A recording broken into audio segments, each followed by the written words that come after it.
الرحمن الرحیم 20 نمبر سبق یا آخری سبق شروط الصلاۃ کا باب آداب الغسل.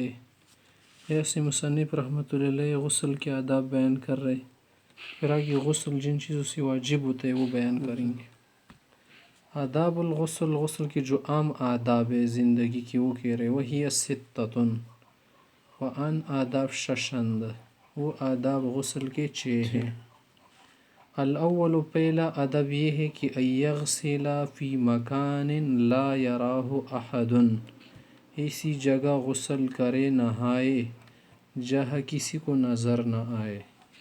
اول غسل است در جائے کہ نہ بیند اورا ہیچ کسے، کوئی بھی اس کو نہ دیکھے، سطر کی جگہ پر بیت روم وغیرہ میں کسی اوٹ کے پیچھے. والثانی، دوسرا ادب یہ ہے کہ اللہ ینظر الی عورتہ، بلا ضرورت یہ شخص نہانے والا خود بھی اور اپنی عورت پر نظر نہ ڈالے. اللہ ینظر نہ دیکھے، بلا ضرورت بلا وجہ، الی عورتہ سطر عورت کی طرف، دوم این کے نظر نہ کند بعورت خود. والثالث، تیسرا ادب اللہ یتکلم، بلا ضرورت سخن گفتگو نہ کرے، کسی گپ شپ وغیرہ نہ لگائے. اگر کوئی چیز رہ گئی ہو، یہ کیسا ہے، لاؤ پانی کم پڑ جائے، صابن وغیرہ تولیہ کی ضرورت ہو بلوا سکتے ہیں، پہلے سے بھول گیا ہو. والرابع، نمبر 4 ہے یغسل قدمیہ آخرا، شستن پائے ہاست در آخر، پو آخر میں دولے، صفائی ستھرائی کرے، رگڑ لے. والخامس، نمبر 5 یمسح بمندیل بعد الغسل، غسل نہانے کے بعد تولیہ رومال سے خود کو پونچھ لے، مسح کر لے، خشک کر لے بدن کو، مسح کردن است برومال پس از غسل. والسادس، نمبر 6 یصلی علی النبی صلی اللہ علیہ وسلم بعد الغسل، غسل کے بعد پیغمبر علیہ السلام پر درود شریف پڑھے، ان کی درود بخواند بر نبی صلی اللہ علیہ وسلم پس از غسل. درود شریف پڑھے، کچھ اور کلمات پڑھنا چاہے اس کی مرضی ہے. غسل کے بیچ کچھ بھی نہیں پڑھے گا کیونکہ اس کا بدن کھلا ہوتا ہے اس وقت. یہ تو غسل کے آداب ہو گئے، ہاں پڑھ سکتے دل میں سوچ کے ذریعے. باب المعانی الموجبۃ للغسل، وہ ذرائع اسباب جو غسل کو واجب کرتے ہیں. باب المعانی یعنی باب الاسباب، وہ اسباب الموجبات جو واجب کرتے ہیں کس کو، للغسل غسل کو، جن چیزوں سے غسل واجب ہوتا ہے. وہو علی نوعین، اور یہ جو ہے نا موجبات 2 قسم پر ہے.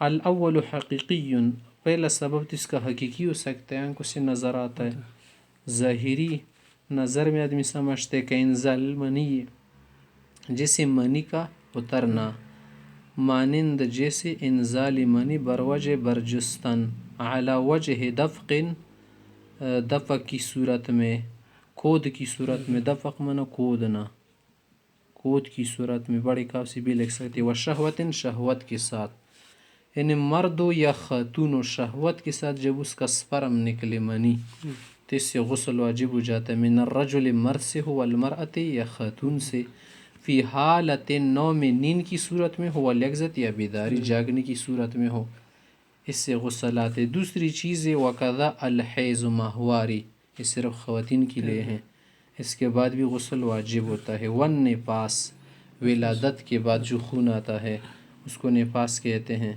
اس سے بھی غسل کرنا آخر میں واجب ہے. یہ تو حقیقی چیزیں ہو گئی نا.